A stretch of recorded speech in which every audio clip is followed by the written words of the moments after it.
What's up, Noel Nation? I am Jesse, and this is Michael from Plant to Spear. We're here to talk about Florida State remaining undefeated at 8-0. We're going to talk about the ACC picture starting to clear up a little bit as we get later in the season. And the big day is tomorrow, the day we've been waiting on for the first 9 weeks of the season. It's the CFP poll that's getting ready to drop tomorrow. So we're going to find out the rankings that actually matter because there's no more of this crazy AP poll talk. What Coaches matters poll. is, Yes. it's the one that matters is coming out tomorrow. So we're going to preview all that for you guys. Michael, how are you? I'm good, brother, man. 8-0, that's all I care about, right? Yeah, definitely. I mean, there was a lot of treats and not a whole lot of tricks on Saturday as we get ready That's for right. the Halloween holiday tomorrow. So hopefully you guys are going to go out and dress as some good characters for tomorrow. Maybe some Miami fans because those are they're rarely ever seen. So like I That's feel like true. that's like That's the, so the true. ghost a ghost or something like that. Bigfoot maybe because that's probably seen more often than a Miami fan at a home game. But Yes. so yeah, we're going to jump right into this. So first thing we're going to talk about, let's take a quick look back at this Wake Forest game. Yeah. Obviously, Florida State gets a dominating win. And this is kind of what we talked about in the pregame show, where you're now facing the part of your schedule that's more that middle tier team. And you Right. want to see Florida State come out and dominate those opponents like we did last year coming out of the Right. bye week. Some of the teams that you should beat like that. There's a Right. reason you're a 20-point favorite. And they go out and they dominate Wake Forest. Absolutely just really dismantled them, covered the spread. I mean, you outgained them by almost 300 yards. It was a really dominant performance on both sides of the ball for Florida State. You had a little bit of a slow third quarter, which is kind of against the ordinary for what this team has been known as a second half team. But Right. overall, man, this is like we know how treacherous going up to Snuggy Oh, Hill can be. Sometimes you really just want to come out of there with a win, but at the same time, you went up there, you handled your business, and you blew out Wake Forest to snap that 3-game streak. And it felt right. really good to finally down the Deacons. So, give me some of your Yes. thoughts on this game. Yeah, man, you're right. It was we as I said in the preview, we exercised those demons, man. I don't know what it was. I was more nervous for that game than any game this season for LSU, for Clemson. Like just because of what has happened the last couple of years with Wake Forest, I just wanted so desperately for Florida State to go up there and shut that crowd up, which actually turned out to be way more Florida State crowd than there was Wake Forest crowd. And it was great win. We took the hill back. Snuggy Hill is officially done and over with. Hopefully, we never have to go back to that place ever again because we'll be out of the ACC soon. Please. But yeah, it was great to see a dominating win. The defense was just tremendous. The offense, like you said, they had that third quarter was kind of weird there and early in the game. But they turned it on in the second quarter on that 24-0 run after Wake Forest scored that touchdown, which was actually, I believe that run was sparked by Deuce Spann and or as Kurt Fowler said, Deuce Spawn. Yeah. It was sparked by Deuce Spann's, I think it was like a 40-yard kickoff return. I mean, it was just electric and just kind of lit up that offense. And, you know, we talked about the officiating and, first quarter, like it was like, oh man, they're actually gonna like call like a good game. And then sure enough, second, third quarter was like, are you just absolutely kidding me?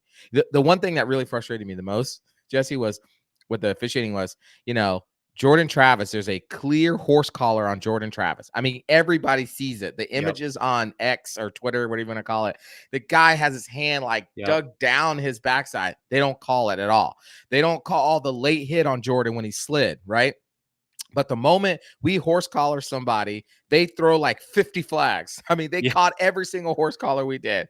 It's like, this is just asinine. Just another crappy call conference. It's just terrible. But glad we got out of there. We won. We're 8-0. That's all that matters. Yeah, I think the horse collar was probably the most egregious because it was, I mean, right in display of everything. And then, of course, where Jordan slid and Oh, they landed gosh. on him. It's just the thing that frustrates me about those is like, if you're going to call it for one or not call it for one, treat the other one fairly because it's like Correct. every time they miss that call on us, they immediately, like when they threw the running back down. And, Yes. and and of course, that's an immediate flag, but you can fall on a guy who's giving himself up and sliding, and Yes. that's a penalty. So, like, it's just you knew it was going to happen, and some of the penalties I get were warranted. Unfortunately, you had the one on Casey Roddick that brought back one of Jordan's best Oh my throws of the gosh. day. That was and The just an Moss insane catch. Like by that was a bonkers catch. yeah, by Portier, yeah. And And the that's thing was, if you go back and watch the tape on the game, that hold was like weak. I mean, worse than weak. It It was was almost like like they saw the touchdown coming and was like, "Oh no, we can't have this." we can't have this right now. But and that's the unfortunate thing too. Like I know Florida State still handled a bit their business and they still won big, but it's like it's almost every game where the point spread has been Yep, reduced to somewhat of a degree because of a questionable call, and that yep, was the same with Virginia Tech and things like yep. that. And it's frustrating that you've kind of had to beat both. But if you ever get a fairly called game, I mean, you're going to be at a decided advantage because you've Yeah. played two teams every game this season. Right. I saw. Yeah, exactly. You're playing against what is it, how many referees on the field? Like 6 or whatever, plus the 11 you're playing against already. So you're playing against 17 people. But I saw something on online that said that the referees were good for 14 points in that game. That's Mm. four. I mean, so it's a 50 that's a 55-point game. We probably score if not for the referees. Yeah, yep, and that touchdown being called back did hurt. But I will say, I mean, this is kind of how we expected things to go. Actually, Yep. I will say my score prediction was 41-14, Yes, it so it was. was really close, within 2 points there. So I did a little self scouting today, and it's been a pretty good year for the predictions. But overall, I mean, you just dominate them. Florida State put up 508 yards, 382 through the air, 126 on the ground, 7.7 yards per play, Whew. which is really, really good. Yep. Wake Forest only put up 210 yards, 82 through the air, 128 on the ground. Even though you gave up 128 on the ground, it's not for lack of trying of them running the ball. They only Correct. averaged 2.6 yards per carry and 3.2 yards per play overall. So Mm. when you look at just on a yards per play metric, you absolutely dominated this game. And I think the defense was really one of the stories in this one. We talked Yep. about that beforehand. We thought that really the one thing you wanted to see Florida State do in this game was dominate the line of scrimmage, and they Yep. did that. And Yep. early on when Florida State struggled a little bit, they kind of stalled out on some offense and whatnot.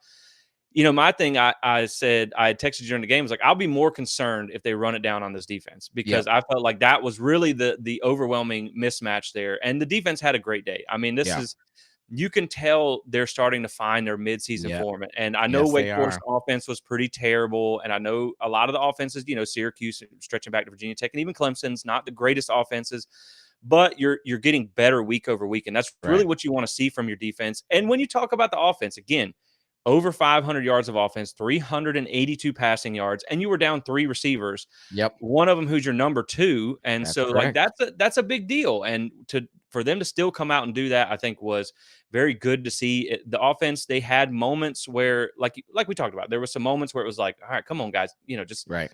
get in sync, get it together." You saw some missed throws and things, but that's part of having a lot of receivers out. There were some miscommunications on some routes, but man, I think Jordan had some of his best throws that we've seen all season. He dropped a Oh. couple of them right in a bucket, and I Oh, think yes. Jordan is now. He also ran the ball some too, which is nice Yes. to see. I really do think you're starting to see that late 2022 Jordan Travis, and he's Yep. really starting to come out, and this it's really kind of taking this offense to a new level. Because again, now you're at 14 games over 30 points, and you put Right. up 41 on Wake. So yeah, man, it was just a really dominant performance.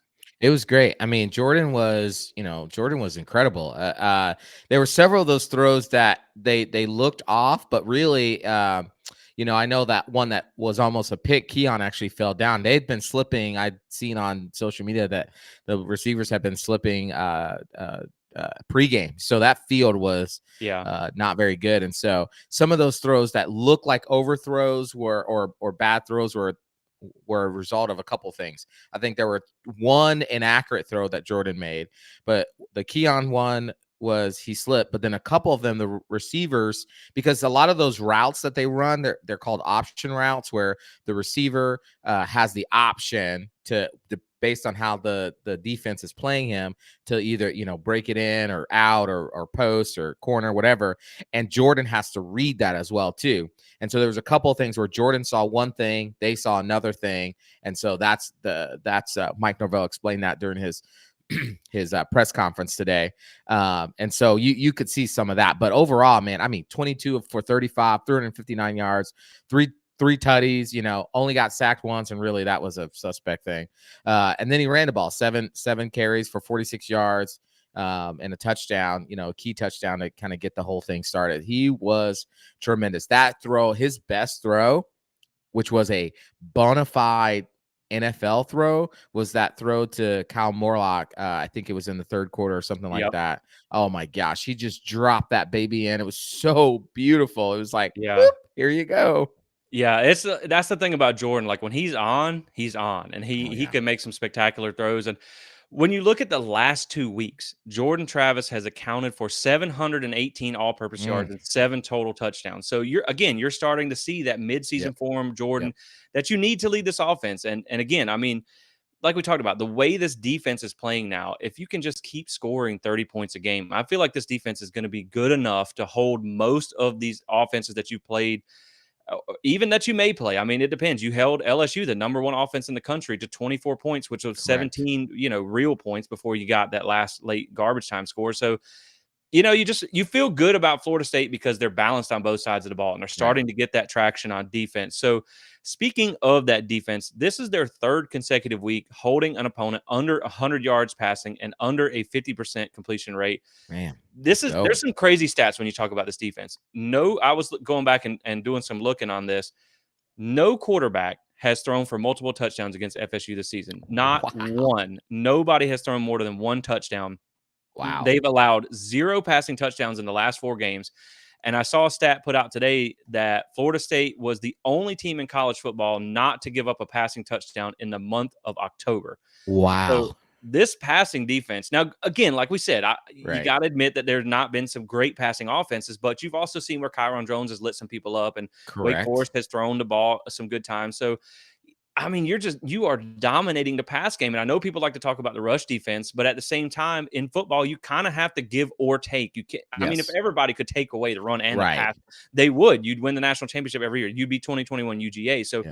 sometimes you have to give a little to take a little. And right now, I mean, you figure with an offense that can score over 30 points a game, if you had to give up something, you're going to score slower most of the Yeah. time on the run, as long as you don't give up explosive runs. And right now, they're pretty much eliminated the pass game. Right. Yeah, absolutely.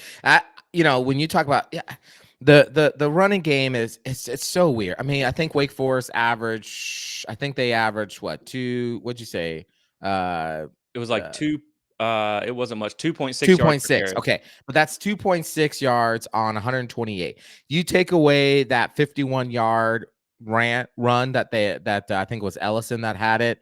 Um And literally, if you go back and watch the tape, the linebacker's right there. If he slides over one more gap, one more, that run goes for less than 5 yards, right? Yep. And so you take away that run, and that yard per carry goes down significantly. Here's Yep. the other thing people aren't talking about with Florida State. Florida State is ranked 14th in the nation and third down conversion defense. They're barely giving up 30%. It's basically 30.7% of third downs. 14. That is legit. Yeah, and I actually had somebody in some, comment on Facebook the other day, was like, "Well, our third down defense has gotta get better," and I was like, "Actually, Yeah. it's actually pretty good, It's to a be top honest." 25 third down defense. I get it, like, you probably dropped a couple of dollars in the swear jar during the Boston College game because it was, like, Yes. 3rd and 18, 3rd and 9, whatever, they could convert whatever they Yes. wanted, but since then, they have gotten so much better. And Yes. when you look at just the chaos they created in this game, 5 sacks, 10 tackles for loss, 6 PBUs, they got pressure, 64% of dropbacks. So, I mean, you just mentioned it. They held Wake to 21.4% on third downs. Yep.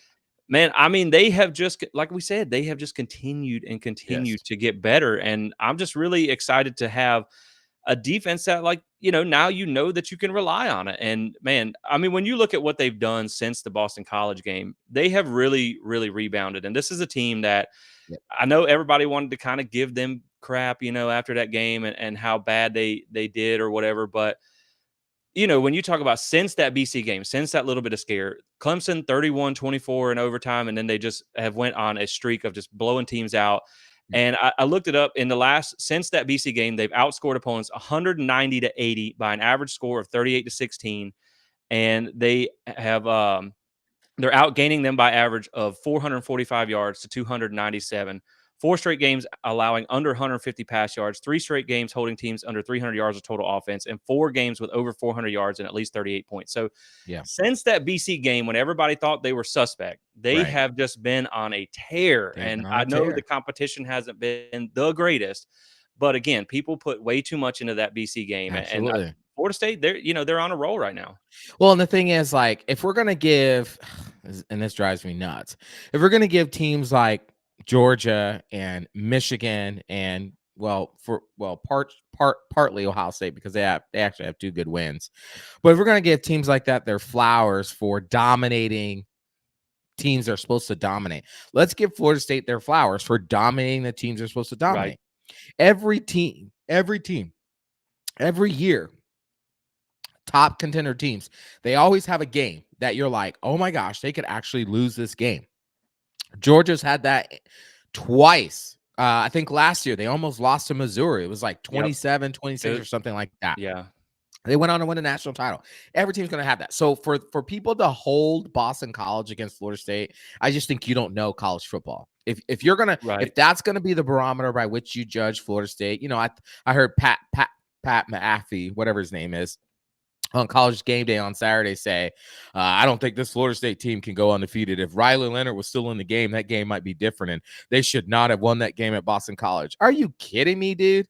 And then Like, he picked Oklahoma. He ranked Oklahoma over us, and they lost to Kansas with a backup quarterback. exactly. Like, you don't understand college football if you're gonna hold BC over Florida State. Florida State had a 31-10 lead in the fourth quarter of that game. 31-10. That game was over, right? And some flukiness happened. That we lost our edge, as Mike Norvell said, and they got back in that game. And if it wasn't for a face mask, yes, they probably end up losing that game. But they did it. They survived. What do we say in college basketball? Survive and advance, right? That's the name of the game. And so, dominant win this weekend. Proud of those boys for going up there and taking Snuggy Hill and shutting those demons up. Now let's move on. Yeah, and I think the BC game was a gut check for this team, and it's Yes, it was. sometimes like that. That's the type of game that makes you look inside, and you rally the troops, and you come back out, and they've been on a tear ever since. And Absolutely. now, and it's funny too because I mean they're still not very good because they barely dug one out against UConn, who's pretty terrible this year. But hey, BC sneakily I'm like telling four you, and three or BC. 5-3, like they got a better record than Clemson right now. I mean, you're talking about Oh they're five gosh. and three right now, and Clemson's 4-4. So like everybody who crapped on that BC win, like hey now Hey, they ain't BC's on the bad. come up. Like, hey, they Thank only need you. one more to be bowl eligible. But as we do that, before we wrap up the week, we got one more thing to do, and then we're going to talk about the ACC picture while we're on the subject. First thing we're going to do before we wrap up this week, the last thing we're going to say on it is we're going to give our prize picks Yes, let's go. player of the game. So if you guys want to put a little bit extra on the game, you can do daily fantasy with prize picks. So you don't have to play against anybody else. You just have to play against yourself. They give you a number, you guess more or less on your yardage, your totals, and things like that. And some of these, they look like some pretty juicy numbers. So get started with prize picks using code SPEAR, and you will get a 100% first deposit match up to $100. So get started with them today. And Michael, who are you going to go with for your prize picks player of the game? Because there's a lot to choose from, honestly, in There's this game. There's so a lot to many. choose from. There's so many. I mean, honorable mentions, obviously, Keon Coleman, the GOAT, Keon County, Trey Benson, all those guys. But I'm gonna have to go with JT, Jordan Travis, Heisman Trophy contender, 359 yards, 3 touchdowns, a couple runs for a touchdown. I mean, this was one of the more complete games this season I've seen of Jordan Travis. So he's my prize pick player of the game. We were talking about it earlier, and I was like, Jordan is a good choice. And I was like, I know I stole your guy last time. So I was like, let me give it to you this time. So I'm going to go with a prize picks player of the game by committee. I'm giving it to Oh, the defense as a yes. whole. You could even put the Adam Fuller cherry on top of this one because they had a Yes. dominant performance. And I know Wake's offense has not been great, but they have really these last few games this defense has been overwhelming. And in this game, it was just a havoc creating Yes. shut down, smothering defense. So for me, I'm going to give it to the entire defense because I Yes. can't pick one. When you're talking about 5 sacks and all these tackles for loss and all these PBUs, I don't think you can give it to one Yeah. specific player. So I'm giving it to the entire defense for my Prize Picks players of the Of the game. game. And that's good because you said they had 5 sacks, but actually they had 6 sacks. But whoever was doing the bookkeeping or the whatever said Omar Graham's sack of Griffith was not a sack. And I I went saw back and that. watched it. I'm like, the dude was clearly behind the line of scrimmage. Why is that not a Yeah, sack? it was a clear sack. And while you're on Ridiculous. the subject, I do think that you saw some good stuff from the young linebackers Yes. today. Blake Nicholson got in there as well. But Yes. as we talk about these ACC games, that's going to bring us to our next segment of the show because now we're late in the season. Like it is do or die time every week now. Yep. And the picture is becoming clear. Now, for Florida State, the picture is very clear. You win Saturday and you are booking your ticket to Charlotte for the first time since 2014. And I'll Let's tell you what, go. Michael, I moved to Charlotte in 2000, and I've told the story before, but I moved to Charlotte in September of 2014, and we made it that year, and we have not made it since. It has been a tough run of watching Clemson go every year, and just like half the reason I chose to move to Charlotte was because of the ACC championship game. I'm like, we'll be here at least every other year, so yeah, it's been a long Psych. time. It's been a long time. So, like, I just, you got 2 chances to get there. Yeah. Obviously, you don't want to lose either one, Nope. but you feel good about your chances on Saturday, even though you have to go up to Pitt, Yeah. which could be a trap game against a really bad Pitt team. Yep. But if you win on Saturday, you have booked your ticket You're to in. Charlotte. And so it's huge, man, because, we talked about in the beginning of the season where it was like, this is a team you want to reach the highest of goals. And Yep. this is something I love Jermaine Johnson. Like when he was at the sidelines of the Duke game, Yeah. they talked about like what are your goals for this team? And he's like, man, don't be afraid to put it out there. Don't Yep. be afraid to say we want to win a national championship. That's what That's we're right. after. But pretty much everybody said step number 1 was, man, you got to take the conference back this year Yes. because it Yes. feels like the ball is in your court. And if there's ever a time to do it, this is it. And you are 1 win away from booking your chance to get a ACC championship, which was really the number 1 goal for the season before you get into the playoff talk. So, man, how excited, how big is it for this program to make it to potentially have the opportunity to win on Saturday? I don't want to jinx anything, and make it back to Charlotte. How big would that be for this program? Absolutely. I mean, coming into the season, I had an 11-1 prediction. I thought Yep. we'd lose to Clemson, but I thought we'd get a rematch with them in the ACC title and win the game. Like I had this whole image in my mind that we would lose to them at Clemson, we would win out, we'd get to the ACC and we would win, and it'd be this glorious moment of like Florida State's back, we're kings of the ACC again. We might have an outside chance for the college football playoff, but whatever, we won the ACC, right? Okay. Yep. Well, I hope that doesn't happen now because we are Right. undefeated. We're 8-0. We're going to play Pitt this weekend. This is my number 1 goal. Now, obviously, as a Florida State fan, every year I want to win a national championship, of course. But in the process of the climb, this has been my number 1 hope and goal for Florida State, was to get back to the ACC championship and win it, dominate it, claim the ACC. You do that, everything else is out there for you, especially if you go undefeated. Yep. You're going to be in the college football playoff. But you can't be undefeated unless you win the ACC championship. So that has to be the number 1 goal. Yeah, I am over the top thrilled. We win this weekend, we're in it. And gosh, I'm gonna try to figure out a way to get up to Charlotte. Really? Yeah, man. I mean, come on up. It's the weather's always terrible for that game, but I will gladly sit through it because again, it's huge. I mean, it's been so long, and really, you just want to put some hardware in the trophy case because it's been a long time since you've won anything like the conference, anything significant. And it would be kind of funny if you won this year that you went through the down period that you went through, and you still came back and won it You still came before back. Miami did. So, like, that would be funny too. Now, as Yes. we talk about the picture, we know Florida State is in the driver's seat. They Right. control their own destiny, which is a Correct. luxury, especially when you have 2 chances to get in, and one of them you feel really good about. The other one, obviously, it's going to be home test with Miami, but you feel good about that game too. But you can lock things up. Now, when you talk about the other side of the aisle here, who's going to be on the other sideline? Man, this is like, you can take the divisions out of the ACC, but you can't take the Coastal out of the ACC. No, you 'Cause cannot. This is some ACC Wheel of Destiny stuff here. This This is just crazy. But we do have a little bit of clarity here. Now, Yes. things could go sideways fast because there's only a few more games left, but there's still a lot of football when you talk about this one could beat that one and that one could beat that one and they could Right. eliminate them. There's a lot of crazy lines on the map that you could draw here, but it is getting clear, and this week is going to be a big one. Everybody's going to want to be tuned in to watch this game. Number 15 Louisville playing Virginia Tech at 3:30. It is in Louisville. Louisville's going to be your favorite to win there, but Virginia Tech has been on a tear lately, which it's crazy that they're even still in the picture. Right. It's just wild. Right. But when you look at these two, like the winner of this game, if they win out, that's who you're going to play. So Yep. that's what is so significant about this game. Virginia Tech, after this Louisville game, they play at BC, home versus NC State, and at UVA. Now, NC State, again, they're struggling this year, but they just beat Clemson. So playing House of at NC, Horrors. Yep. it could be tough there, but they do get them at home, which is, Virginia Tech's pretty good at home this year. Now, Right. when you look at Louisville, they have Virginia at home. They should win that one. They do play at Miami. That's going to be an interesting game. Can be And then, of interesting. course, it's not an ACC contest, but they end the season with Kentucky at home. So, man, it's just the winner of this one moves into the other driver's seat. They just have to win out. But it looks like you're kind of getting close there to who you might get to play. And I'm not, again, I don't want to say who you're going to play because we still got to win. We And still got to get in. I will knock on all the wood Yes. because I get superstitious about that. But it looks like you kind of got an idea of how things are going to shape up now.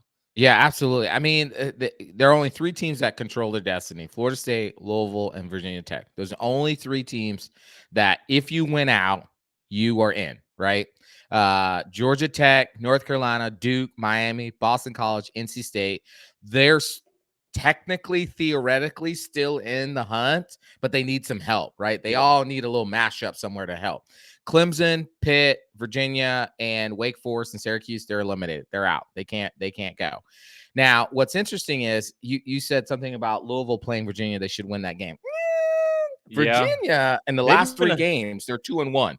They've been a And thorn in the side of some people. Exactly. And if it wasn't for whatever that mistake they made against Miami, they'd be 3-0 right now, right? In the last three games. So they're coming on. I wouldn't put it past them to potentially upset Louisville. But this is really I believe it's going to come down to Virginia Tech and Louisville at the end of the day.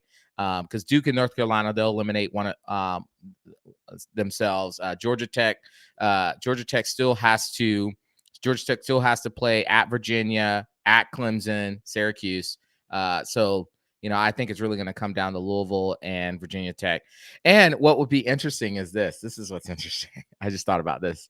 Is that in the very first ACC championship game, it was Virginia Tech versus Florida State, right? No one expected Florida State to be there. We got there and we beat them. We upset them.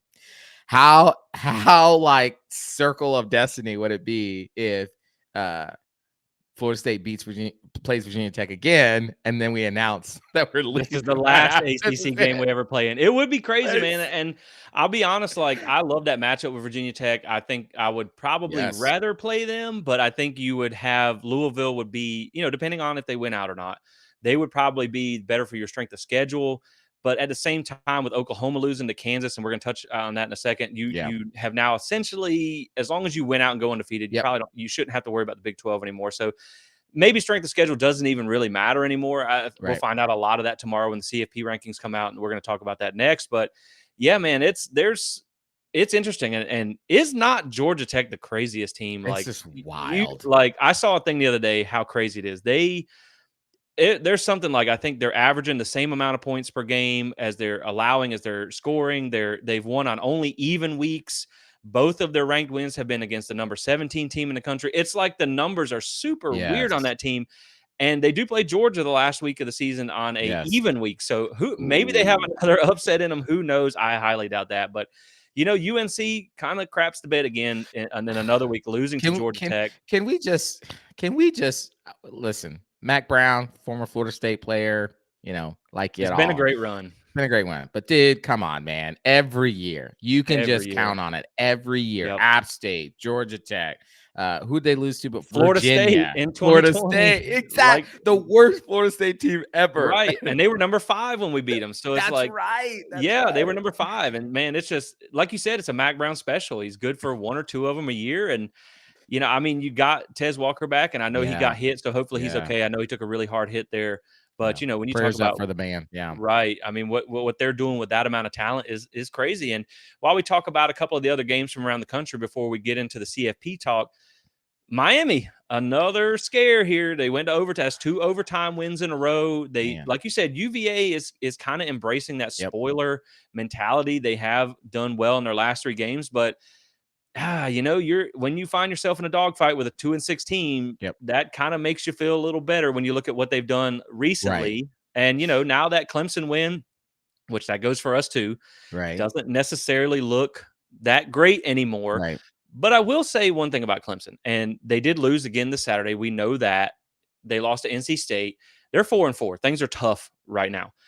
Now this may fall apart this week, so take this with a grain of salt because they do get Notre Dame at home this week. But as Oof. bad as Clemson has been, Florida State is still the only team to beat them in Death Valley this year. Every game Correct. they've lost has been on the road. So winning at Death Valley, we know as bad as Clemson is a little bit of a different story. So we'll see how that Notre Dame game goes this weekend. But Florida State at least can say that they beat them in Death Valley, Yep. not on the road where they haven't done well. But Correct. man, what do you make of that Miami game going to overtime with UVA? Well, I mean, so I I think I said this in the pre-show to you. Is like Miami's defense is legit. Like they have literally I believe they have one of the best defensive lines in the country.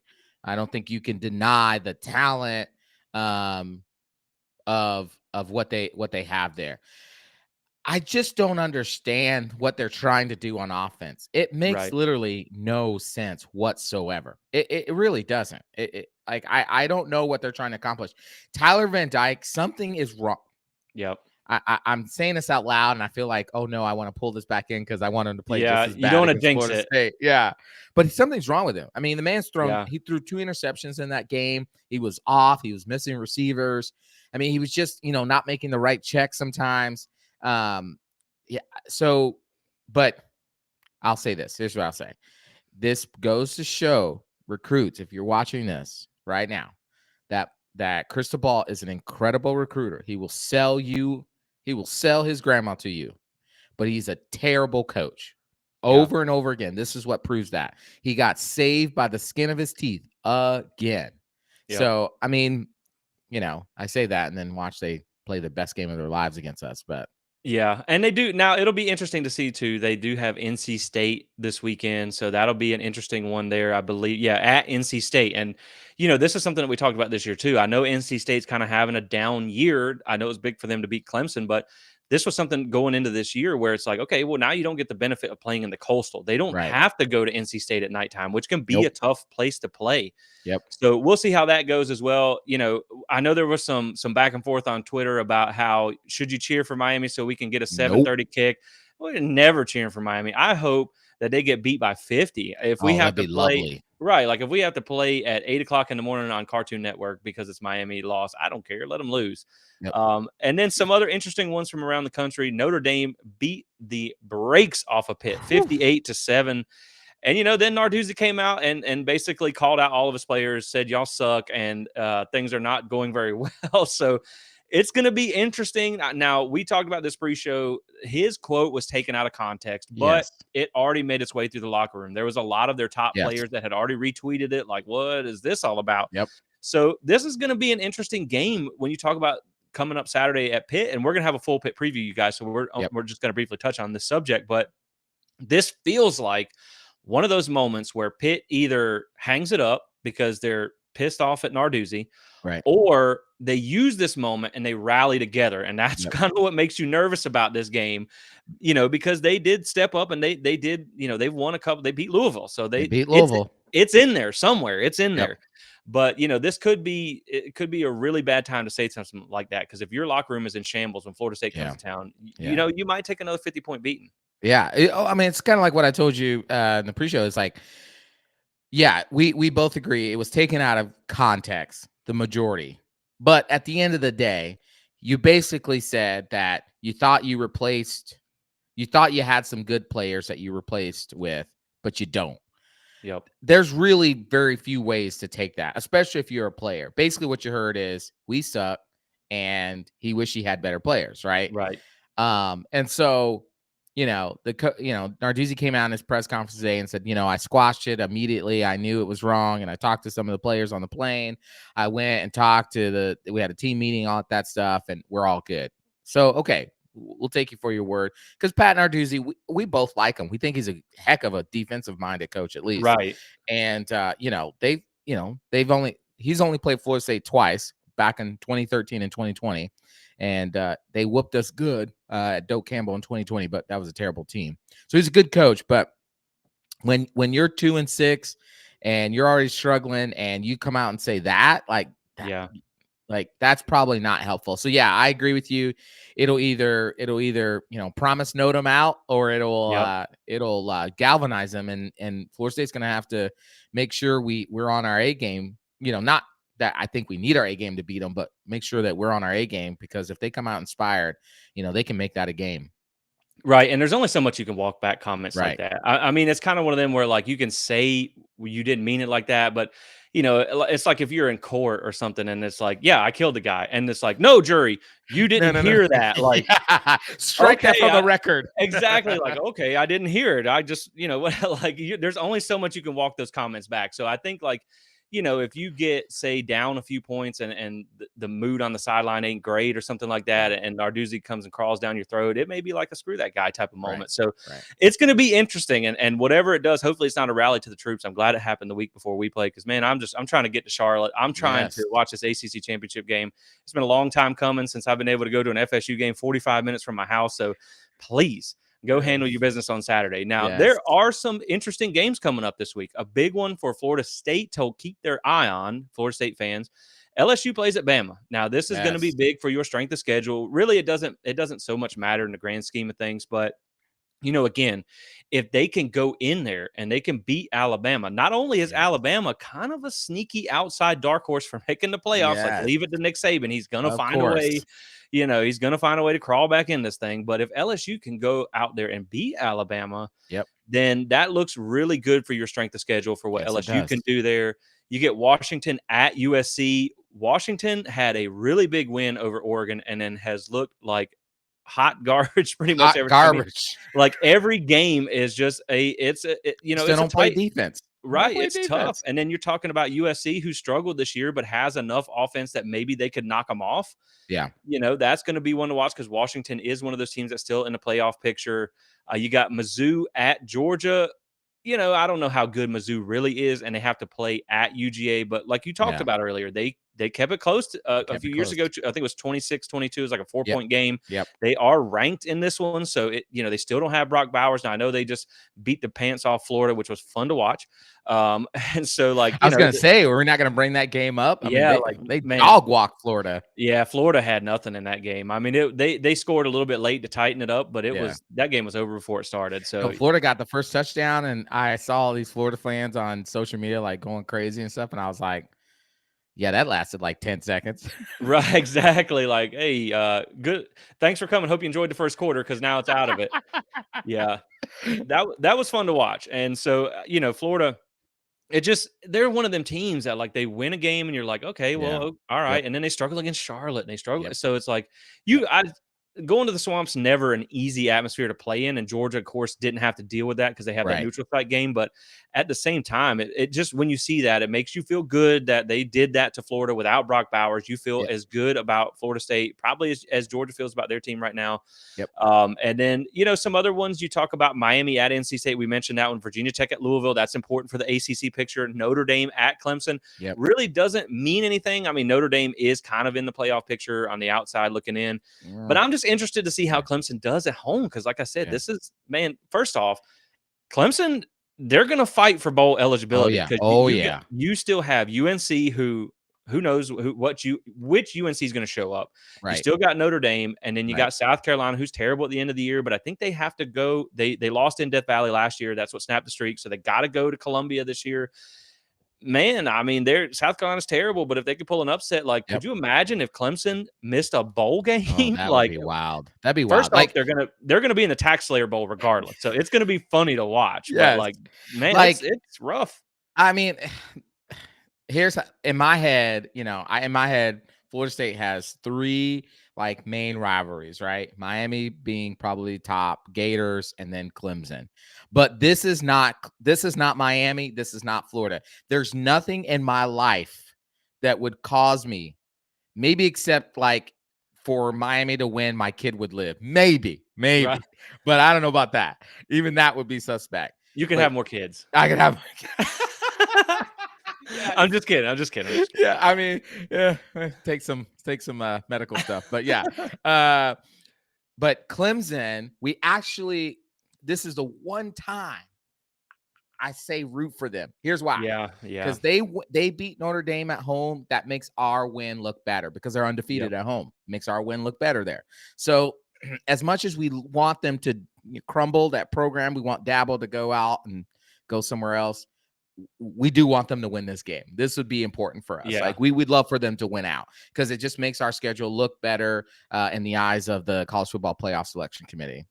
Yeah, and I do think when you talk about Clemson, a lot of people don't consider them a rival, but to me, I do from a importance of that game standpoint. Yes. Like it may Yes. not be a hated rival. We may not be No. fighting on we might not be throwing hands on the field like we do with Miami and Florida Right. and in the Right. stands and on the field and where right. wherever we can throw hands, like you can catch these hands. But I think it's like with that one, there's just so much on the line yes. with that game that it is a rival because you have been the two heavyweights of this conference for such a long time. And, Right. it's just funny how like everybody kind of kicked FSU when it's down, when they were Mhm. down. And something that I always said was like, it was impressive that Clemson did what they did for as long as they did because they had Yeah, a they nice did. little run there. Yeah. But it's like, man, I always told people, the Clemson fans that I live around, because yeah, obviously I live in Charlotte, so I'm surrounded by orange and white, but it's like, man, it's so much easier to get to the top Yep. than it is to stay at the Stay. top, and they Yes. fell fast. I mean, they fell off quick, and, there is no guarantee that you're gonna be able to pick yourself up, and I saw a good follow, a Clemson guy on Twitter that's a good follow. He was asking the other day, like, has there ever been a case where a coach has been at the top, fell off, and revived things at the same program?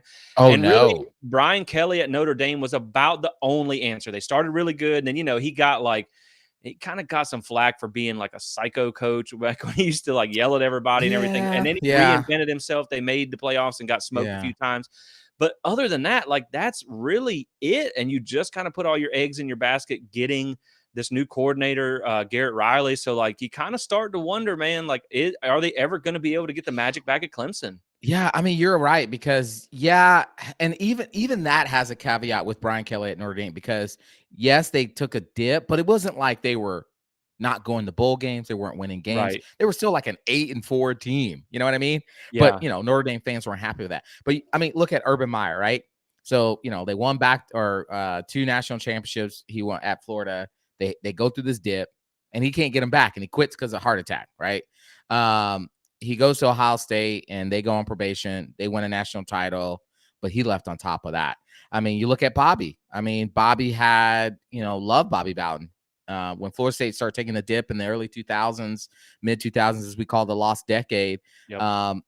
he brought Jimbo in. They had like that 1-9-4 season with Christian Ponder, and we beat Wisconsin in the Capital One Bowl were there. But outside of that, I mean, just couldn't. I mean, Joe Paterno, Yeah. like you don't see coaches who've had a long stay that let the program slip and then get it back. I mean, now you're looking at Les Miles is another case, right? Les Miles Yep. goes to LSU, wins a national title, program slips, just boom. Ed Orgeron. You're looking at Nick Saban right now, and you're like, are they slipping? I Are mean, they gonna be because able to get it back? Yeah. I right, mean, right, it's interesting too. Like you just wonder how many more years is he going to keep right. chasing? I mean, now if I'm saving the money he's gotten at his age, I'm going to live at my lake They house ain't firing forever. him.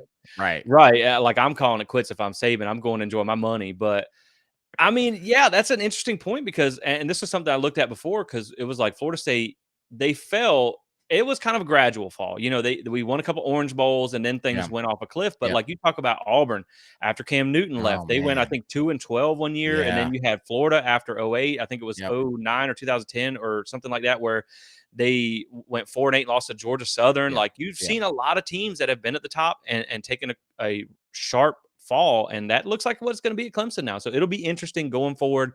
Yep. If he's not willing to open up and use the portal, Clemson's going to be in trouble because you're going to start to have people who don't want to be a part of that anymore. Correct. You put up with Dabo's antics when you can go out and win a national championship. And if you can't, then people might start jumping ship, and then you could lose some of your depth there. But Right. this is not a Clemson podcast. It's just interesting to talk about your opponents here and to see how some of the things are going. Because Florida State, like we talked about, they're in a very pivotal position to kind of take back things right now. I mean, your 2024 class is doing really well. Right. So that's something to watch too. But now that we talk about the national picture, we talk about all this. What does all this go into? The most important rankings come out tomorrow, and Absolutely. so we are going to preview these rankings, talk about a little bit of what we think is going to happen here, and it's going to be interesting, Michael, because we know Wait, that wait. Can I interrupt you real quick? go ahead. Can we first just take a moment to celebrate that the college football playoff selection show actually matters to us this year? I know, man. It's Like, it's been since so the long, first show, like the right? first year, however many years ago, we were all about it and we were Yep. upset every week because they were dissing Florida State. And then after that year, I've not watched one college football show since No, you selection thought show. we were going to be in it every single year since then. It Yes. was like, oh, we're rolling. We're going to be in this every year, and then it's like we can DVR over Yeah. that. Like, we don't even want to watch that. Yes. Yes. It's just nice to be in the national Yes. conversation. It is nice Yes. to be back. If I love nothing more than people talking smack like, "Oh, Florida State deserves to be number 4." It's like, "Okay, well, you know what? At least we're not At number 4. least At least we're not number correct. 40." Like Correct. we're back in the conversation, and that's really what you want. And so I think, the AP poll we know takes a lot into account from what happened the previous years, and it's hard to ignore things like that when you talk about a team like Georgia. But I think when you talk about it now, I think with the Oklahoma loss, you've seen the Big 12, they're going to need some help now. They're going to need somebody to lose. The door is not closed because you still have, and this is why I like where Florida State sits right now. We talked about this earlier when you talk about the production and stuff like that. Florida State kind of has a reverse situation from everybody else. Now, of course, playing at the Swamp is never easy, and Right. Miami can pose a challenge in a rivalry game, but you got a lot of your tough games over early. Whereas when you start looking at some of these teams coming up, their schedule that they got, and we'll talk about that as we go through each team here, they got some tough challenges coming up. So Florida State kind of has the best path to making it in there, at least in the regular season. But, you talk about where some of these teams, obviously Ohio State, Michigan, someone's going to have to play there. And so someone could open the door for a team like Washington if they win out and go undefeated. But Right. you're starting to lose more undefeateds. And Oklahoma was the Yes. most recent one to go down. So you feel like that opened up an extra door for you where as long as you go undefeated, maybe you don't have to worry about the log jam at the top. You really only have to let the one loss teams battle that out. Because Right. if Florida State finishes undefeated and say, for instance, Georgia wins out, say Michigan wins out, say Florida State wins out, and then you have a bunch of one-loss teams right behind them, maybe even Washington undefeated, you're in, you're good. You're in. Yep. So it's good. There's still a lot to play out as far as these playoff rankings go and the teams at the top. But so far, I think you like where you're at. Yeah, you really do. And I mean, so I don't know what your top four. I did an exercise today where I was like, okay, if I was on the committee, what would I submit? So I'm going to work backwards from 8 to 1, okay? And you tell me what you think of these. All right. At 8, Bama, right? You have a good win. You beat Tennessee at home, but you got blown out to Texas at home, right? So, number 7, Texas, right? The big win, obviously against Bama, but you lost to Oklahoma, who lost to Kansas, Right. and your quarterback's been out, so you got some of that, but you're there. Number 6, Oregon, right? Honestly, Oregon should be in the top 4 if Yeah. they punted the ball on 4th down. Yeah. I was Because gonna say, man, like when you look at the metrics and you look at some of the things that we'll talk about in a little bit, to me, you just can't put them ahead of Washington because of the head to no, head, but I still right. think they're a better team, I especially I when you look at the 2 directions that they have went since that game. I absolutely I agree with you, I Jesse. think if you put them on a neutral field this Saturday, I think Oregon Oregon probably wins. beats them I by multiple scores. Yes, I 100 thank you, thank you. I 100% agree with you. What makes it hard is the fact that they have the head to head, and so you Yep. have to respect the head to head, right? Okay. Number 5, Michigan. Now, Michigan has looked dominant I'm going to say this so everybody can hear me. Michigan has looked dominant. Let me just read you their scores. East Carolina, 30-3. UNLV, 35-7. Bowling Green, 31-6. Rutgers, 31-7. Nebraska, 45-7. Minnesota, 52-10. Indiana, 52-7. Michigan State, 49-0. They've been dominant against nobody. Right. Nobody. Yep. And so if so I have them at 5. Number 4, Washington. Now, they have their best win is against Oregon. They've played nobody else. They struggled the last 3 games. They almost got beat at Stanford. If Stanford's star wide receiver doesn't get hurt, they probably end up winning that game.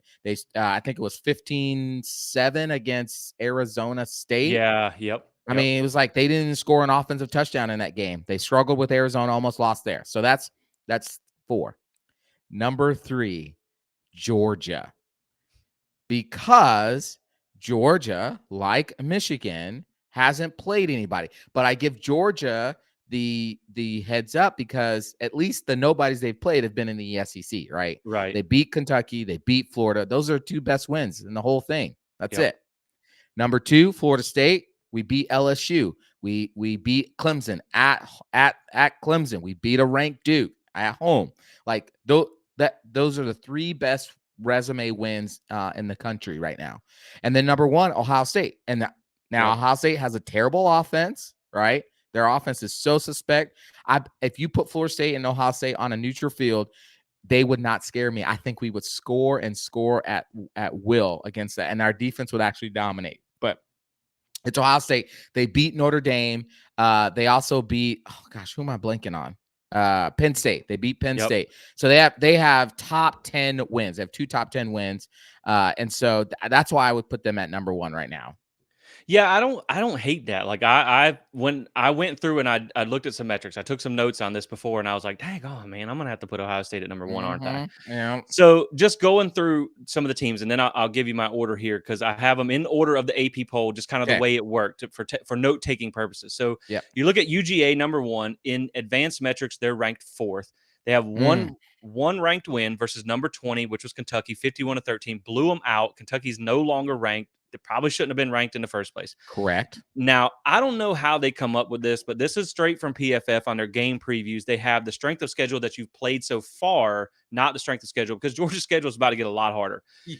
Right now, they played the 102nd hardest schedule. Now, on the season, it's 37th because they have 3 ranked games in a row coming up. So again, like we talked about, they have not played anybody tough. They've had one score game. When you look at their offense in advanced metrics, it's ranked 6, defense is 6. So they're evenly good. And then when you talk about their remaining schedule, now they're going to get a chance to prove it. They play home versus Mizzou, number 14, home versus number 11, Ole Miss, at number 19, Tennessee, and then at Georgia Tech. So to me, right now, when you talk about Georgia, I think you do have to, and I hate doing this because I made a lot of credit. I made a long post or whatever about this earlier, an argument that I don't think you should base things on what happened last year. But Georgia's Right. talented. They're a Right. 2-time Right. defending national Right. championship. They deserve to be in the top 4. But if you base it on 2023 alone, I just don't think that they have the record. Right. You struggled against a terrible South Carolina team. 2-6. You were down by double digits in that game. You won by 10 points, which almost every other team that's played South Carolina has beat them by over 10 points. Right. You beat a 4-4 Auburn by 7. You beat a 2-7 Vandy by 17. And oh, by the way, Wake beat Vandy by 16. So your best win is against a Kentucky team that's not even ranked anymore. So to me, yeah, the Florida win was good too, but Florida kind of stinks. So that's Right. where Georgia's at. When you talk about Michigan, they are first in the advanced metrics again, but you're talking about 0 ranked wins. Strength of schedule played so far was 35th. They played, some Big Ten teams that just have been good teams. They haven't played like the FCS teams or lower level teams like Georgia played a lot of. They've not had a single 1-score game in advanced metrics. Their offense is 3rd, defense is 2nd, and their remaining schedule is home versus Purdue, who's 2-6, at number 9 Penn State, at Maryland, who's 5-3, and just lost to Northwestern. So that game, probably not very good. Home versus number 3 Ohio State. Now, here's the interesting thing about Michigan. How do you factor in the cheating? And I know, like, everybody wants to talk about the cheating. It's legal. That's fine. That's perfectly fine. Like, when you talk about the first game that they had since since the conference told them, hey, look out, they're cheating, was Right. Michigan State, who Right. probably needs to start cheating because they are Yeah. they are freaking awful. They blew them out. But it's been interesting to watch this, man. This is like an episode of Law and Order, like some Yeah. CSI or something, watching this come out. But the one team that knew about the signal stealing and switched it up was TCU last Yep. year in the playoffs, and they beat Michigan and then went on to get beat by 59 points against Georgia. So when you talk about, yeah, they're going to beat Purdue, Purdue could mail you their playbook and you would Yes. still, or They'd whatever, still dominate. you'd Yes. still dominate them. But when you talk about at Penn State and home versus Ohio State, and they know that you're cheating, so you don't have that advantage anymore. Yeah.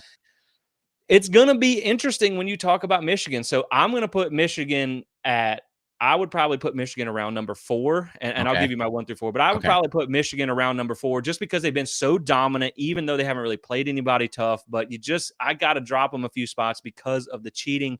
We'll see how they do going forward. So, keep that in mind. Now, when you talk about Ohio State, they're second in the advanced rankings. They have 2 ranked wins, which, like you mentioned, are very good. You're talking about a 17-14 win against number 9 Notre Dame, who is still ranked. All right. Number 7 Penn State, they beat 20-12, still ranked. So you have 2 wins against teams who are still ranked. That's the thing, is like, Yep. if you beat a team like Kentucky, like Georgia did, and they probably shouldn't have been ranked at the time, now they're Yeah. not ranked anymore. Right. How much credit do you get for that? Right. So strength of schedule played is 55th. Not a lot of hard opponents outside of those 2 ranked teams.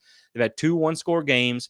Offense comes in at 13th. Defense comes in at 3rd. So that is, defense wins championships. That's what they say. Now, their remaining schedule is at Rutgers, who is, hey, they're sneaky good at 6-2, even though Michigan wiped the mat with them. Then they get Michigan State at home, Minnesota at home, and at Michigan. So Right. I think they have a really good chance to obviously be undefeated going into that Michigan game. I think Ohio State's your number 1, too, just based I on the do. wins that they've Yep. had. And then you talk about Florida State. Florida State is 6 in the advanced rankings, which these rankings are dumb anyway, so who cares? I'm just kidding. I'm just kidding. Ranked wins, they have 2. We know they blew out number 5 LSU at the time, who is still ranked. That was on a neutral Yep. field. Then they beat Duke by 18 points, covered the spread. They were 16 at the time. They're not ranked anymore. Your strength of schedule played is 10th. So you have one of the hardest strength of schedules of any of the teams you've played. Keep in mind, Florida State has not played an FCS team. They have Correct. played the most Power 5 teams, I think, of like any team in the country. They have the most Power Correct. 5 wins. Preach. Your offense comes in at 9th. Your defense comes in at 13th. Your remaining schedule, as we know, at Pitt, you feel good about that one. Home versus Miami, home versus North Alabama, and then at Florida, you feel good about them. So to me, that's your top 4 right there. I have Ohio State 1. I have Florida State 2. I would put, let me go. You said Michigan 4, so. Yeah, let me go Georgia 3, Michigan 4. I think Georgia could be 4. I think Michigan could be 3, just because Michigan has done so much against that crappy schedule. Right. Like, Georgia's had some scares against a bad schedule, Right. but again, they were cheating. So it's Right. like, how do you take that into account? And then obviously you talk about your first 2 out is Washington and Oregon. Now, what I do find interesting about Washington, they are 8th in the advanced metrics. They do have 1 ranked win against Oregon. We know that. But their offense is 5th. Their defense is 31st. So they are the first team that you see is really unbalanced when Right. you talk about the offensive defense rankings. Now, their remaining schedule is at number 24 USC, home is number 18 Utah, at number 16 Oregon State, then home versus Washington State. So that's the thing. Like, when we talked about earlier, Florida State has probably the easiest path into the playoffs. Washington's got a tough schedule coming up. Man, they do. They really do. I mean, that USC game, USC has a hot garbage defense. I don't know why Alex Grinch is still employed there. I don't know. He's got a bag of secret stuff that would probably destroy Lincoln Riley. That's why he hasn't been fired yet. But but USC has a dynamic offense, and so that I imagine that's going to be a barn burner of a game. That's at USC, and I used to live in California. Used to go to USC games. That stadium, when a big time opponent rolls in, it can be pretty lit. So Utah, that's going to be You know, it's at home and they have their backup QB and Oregon just wiped the floor with them. Yep. But Kyle Willingham, sometimes he just be pulling out surprises. And Yep. Oregon State lost this weekend to Arizona. So that game is going to be tricky as well too. It what's suspect about this? Oh, and let's not forget this. If Washington wins out and Oregon wins out, That was my next point is like, I put Oregon at 5.5.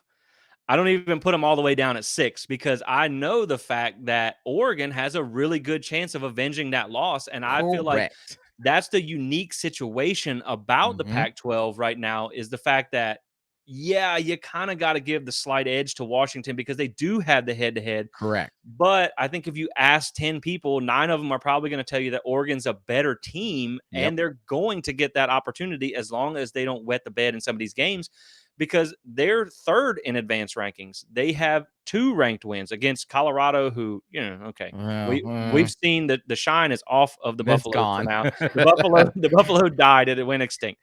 Um, they beat Utah, but I mean, when you look at their ranked wins, I mean, of course, Colorado shouldn't have been ranked in the first place, but that Correct. 40, like they beat them bad by 40 points. Then they blew out Utah 35-6. So their strength of schedule is pretty weak at 94. So that's the one drawback I have with them. Offense is second, defense is 16th, but they play Cal at home. Yep. Cal is sneaky Mm, scaring people. it's They a little almost got sneaky. USC this Yep, weekend. that's right. Then they By they 1 play point. yeah, and look at all the new ACC members kind of stepping up here. SMU had a big win too, I believe, and then they play home versus USC at Arizona State and home versus Oregon State. So again, there's some opportunities in there Right. where both of those teams could lose, but I think that's why Oregon is still very much in the playoff picture. I think Oregon's one of the best teams in the country. Oh, I do. Just when you watch them Oh, play. absolutely. I agree with you. And I think the committee will weigh the fact that 36-33 loss to Washington was on the road. They had the game won. Yep. If he makes a better decision instead of going for it there, but punting the ball, like there's a likelihood that they would have won that game. And I mean, just yeah. Okay, going back, I just have to get this point off. At that point where they should have punted the ball, Oregon had a 96.6% win probability. That's crazy. Isn't that wild? And If law. he had punted the ball, he had a Yeah. 96.6% win probability. And so yeah, so I think the committee will probably factor that in a little bit. I don't think there'll be because I do know, or at least I assume that they'll take the head-to-head over Washington over them. So they'll be behind Washington in that. But here's the thing to me, Jesse, with this. The way we understand this playoff selection committee is that they're supposed to rank not based on last year. They're supposed to look at the body of work this season, right? So if they hold true to that standard, which we know they're not, we know Right. Georgia's going to be number one, or at And I least don't think they're going to punish Michigan like they should. correct. That's my whole point. Like if they were to go off what the standard they said they were going to judge off of, then Georgia should be at best third or fourth, and Yeah. Michigan should not be in the top 4, right? Right. Right. But we know they're not. They're going to put Georgia number 1 likely and Yep. Michigan probably number 2, or vice versa. They might actually punish Georgia by sliding them down to 2. I mean, Right. I think you're going to follow the AP poll at least initially, and I don't know that I really agree with it because I think when you talk about 2023 as a whole, I think Ohio State and Florida State stand out as the 2 yes, best teams with the best resumes. Now, of course, some things have fallen apart for Florida State with Clemson not doing so well, but again, like and this is just the beginning. Keep that in right, mind. Like, as long as you start in the top 4 and you win out, you're probably yes, not gonna get booted out, but you yes, still have like, if LSU goes out and beats Alabama this week, yep, that's gonna look really good for yes, you it will. going forward, and really, when you talk about that, you have the 2 teams after that, number 7 and number 8, you're looking at Texas, and it doesn't feel right to say it, but, like, Alabama's still in there. They're number 8 in the Oh AP my poll, gosh, and they just quietly keep winning. So, like, yep, it could be, and when you talk about Alabama, if they beat Say they beat LSU Saturday, then they are in the driver's seat for the West because they beat Ole Miss, whereas LSU lost. So they could get a shot at Georgia in the SEC championship. So that could be something there. Now, I think the question with that is, does Alabama jump high enough to make it into the playoffs? And that's going to be difficult, but not Yeah. impossible when you talk about Oregon and Washington could still play. If Alabama goes out as a one-loss team and beats Georgia, and then say you have Washington beats Oregon again, so now they're a two-loss team, Yeah. or one of them slips up along the way, the door is open for Yeah. them. Certainly, any one-loss team, I feel like the door is open. But those are kind of my two other teams. But I do think the good thing, like we talked about before, is now that you've had the Big 12 not eliminated themselves, but there's no longer any undefeateds. Yeah. And then you talk about the Big 10, their two top teams still have to play. Yep. So one of those is going to lose. So I Yep. think it really comes down to, it doesn't matter where Florida State starts in the top four as long as you're in the top four, because Yes. you pretty much have the easiest path Yeah. to the champ. I mean, of course, conference championship game. If you have to play Louisville, who say they go undefeated, they might be top 10 at the time. It Right. could, who knows, depending on what happens above them. So it's going to be a challenge. Yeah. But when you look at the regular season, I like where Florida State sits as long as they start in the top four. I don't see them punishing Florida State for the BC game. I think they know that there were some weird things like we talked about there, but they just beat the pants off everybody Yeah. the last 4 weeks. So I think that's kind of erased that how you performed against middling competition. And to me, I think Florida State's probably going to be fourth. Yeah. I think they deserve to be third, possibly, really I would put them in second. I put them at 2 as well. Yeah, the hard part would be, and would send Twitter on fire and probably go up to Bristol to boycott ESPN, is if they come in outside top 4, because that's the hard part. If Florida Yep. State were to come in outside the top 4, now you're working against, because what'll happen, what'll happen. This happened already. This has been proven. Michigan, Ohio State will, let's say they go undefeated, they play each other, one of them loses, but then they'll get they can't play in the Big Ten championship because they're on the same division, right? So one of them will win the Big Ten championship, supposedly, and then the committee will be like, but that game was so close, like they're so good, we gotta have them in. Right. What if it was like 24-23 or something? Yeah. And so Right. that's why it's, if people are wondering why we're saying you just got to be in this first ranking, that's Right. why. If you're in the top 4 in this first ranking and you went out, you're good to go. They're Yep. not moving you down, right? But if you're not in this top 4, now you're working against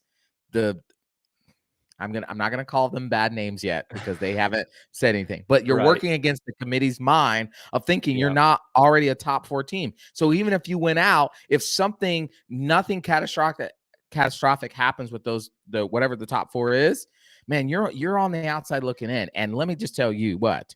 I mean, it hasn't been since the BCS era that an undefeated Power 5 school got left out of the championship game. Thank goodness we don't have the BCS polls anymore.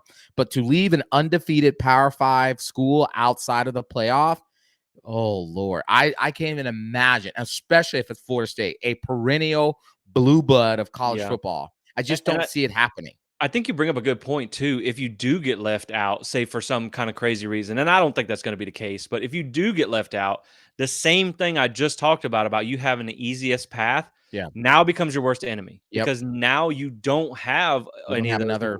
Chances are Miami, they're not going to be ranked by the time you play. Florida's not going to be ranked. The only hope you have, you really kind of outside are cheering for Louisville to make the ACC championship as in winning out as a one-loss team, because you kind of want that extra feather in your cap. Not that I think you're going to need it, but it wouldn't be bad to have another top 15 win to add in that conference championship week, because again, like we talked about on the previous show, where you saw the Big 12 not have that championship game, essentially eliminated them. So we know how big of a resume builder that can be when you get that conference championship team. And now you're not going to be, well, we don't know this yet, but I would say you're not going to be playing some crappy Coastal team, but it could still be, it could be a 3-loss Virginia Tech or whatever.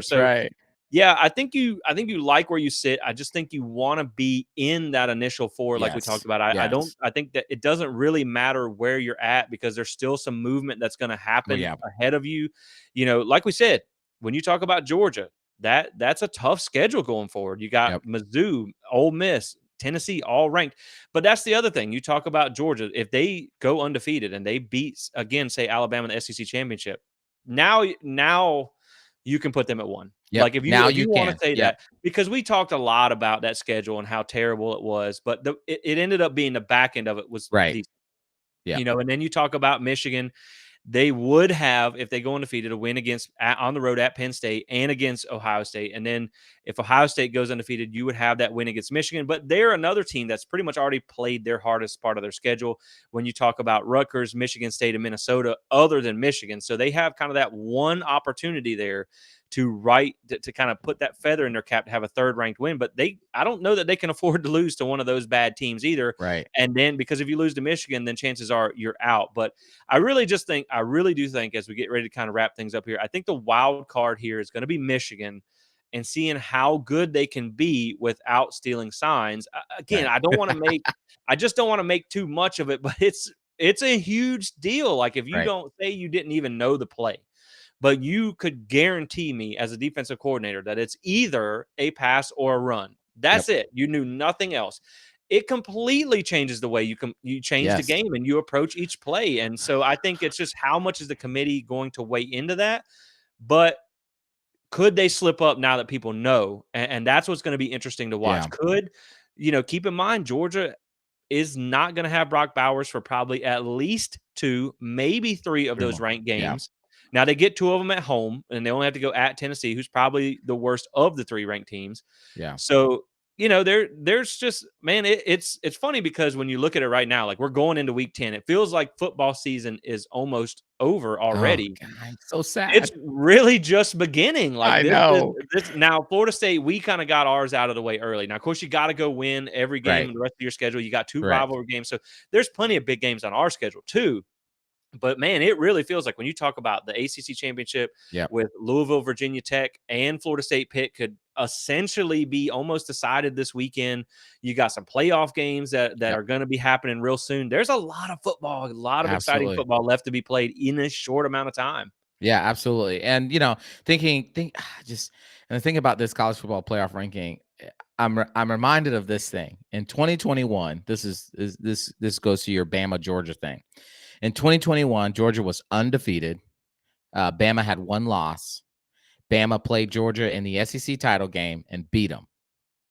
And the committee put both Alabama and Georgia in that playoff game. And then, of course, we got the epic, finish or whatever. I could see a scenario again. This is wild. I can see a scenario again where, Alabama wins this weekend. Let's say they beat LSU at home. Because if they beat LSU at home, there's not a you're in the driver's seat. You're in because Right. they could lose to Auburn, but they have the tiebreaker over Ole Miss. So they're in. If they beat if they beat LSU this weekend, they're in the SEC title game. I could legit see a scenario where Alabama wins out, goes to the SEC title game, beats Georgia, and now what is the playoff committee going to do? Right.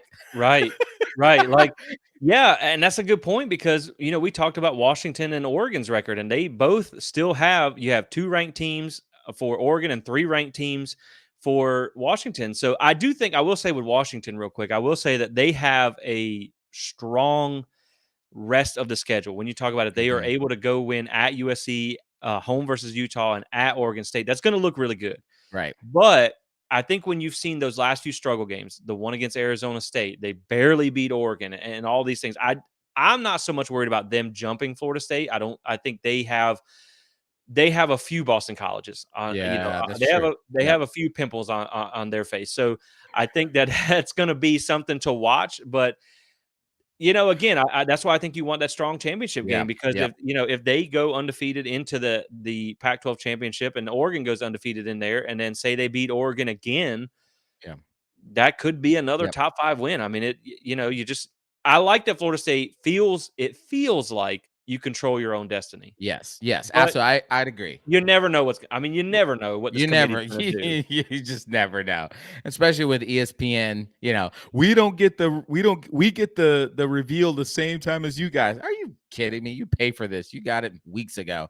But yeah, Florida State, getting back to who we're about. Florida State, right? If you're in the top 4 ranking this weekend or tomorrow, then great. That Yeah, that is, I don't care if you're 4, even though I'll be selfish a little mad, but just as long as you're in the top 4. right. Once you're in the top 4, you got to beat Pitt. You know what I'm going to say, Jesse. A win's a win's a Yep. win. Beat Pitt, beat the game in front of you, keep winning. It will take care of itself if you're in the top 4 of this weekend, of tomorrow. Yep. And I will say when you talk about like Pitt, I don't think you necessarily have to go up there and just slay them 58-7 like Notre Dame did.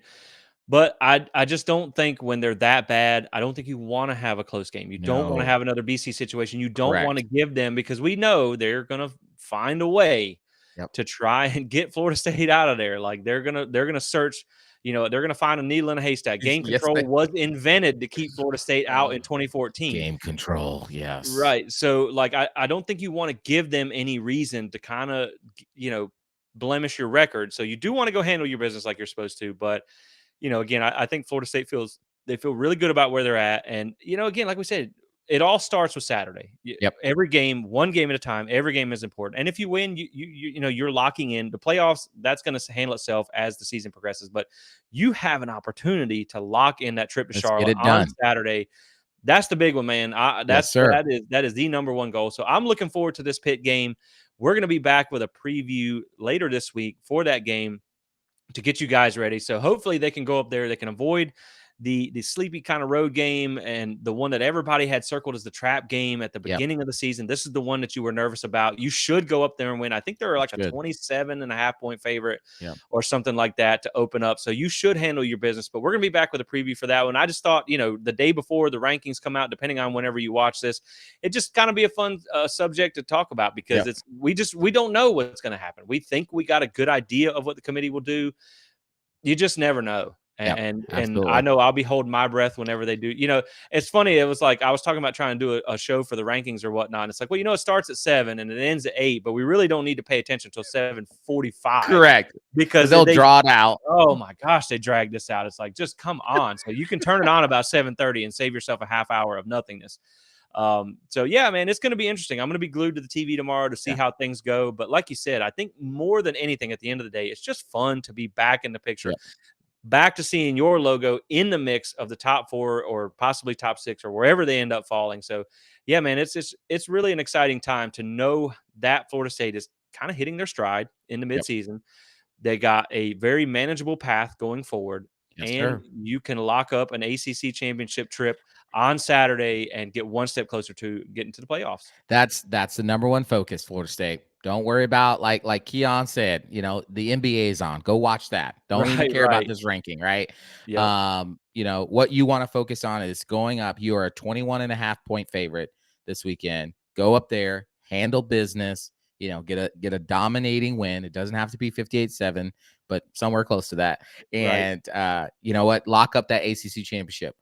Lock up the berth to the ACC championship game. That was your first goal this season. Let's lock that up. Then we'll worry about the next game in front of us.